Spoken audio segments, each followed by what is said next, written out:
Setelah melakukan paruman, pihak pengelola objek wisata Pura Lempuyang yang berlokasi di Desa Adat Purwayu, Kecamatan Abang, Kabupaten Karangasem, segera menaikkan tiket masuk ke objek wisata tersebut.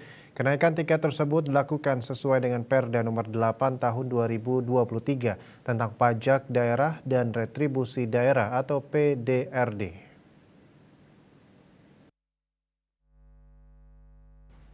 Desa Adat Purwayu, Ijeman Jati mengungkapkan kenaikan harga tiket masuk akan diberlakukan mulai 1 Maret 2024 mendatang.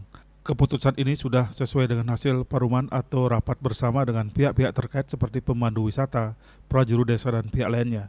Saat ini harga tiket masuk wisatawan domestik terbaru sebesar Rp40.000 dari sebelumnya Rp30.000, sedangkan untuk tiket masuk wisatawan mancanegara terbaru sebesar Rp70.000 dari sebelumnya Rp55.000. Jati mengatakan berkaitan dengan kenaikan harga tiket masuk itu, pihaknya membuat pengumuman di sosial media dan juga memberitahu seluruh travel agent supaya menginformasikan kepada para wisatawan yang akan berkunjung ke Pura Lempuyang bahwa harga tiket mengalami sedikit kenaikan.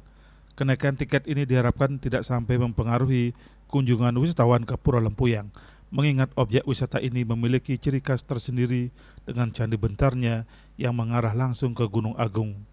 Eka Prananda, Bali Pos melaporkan.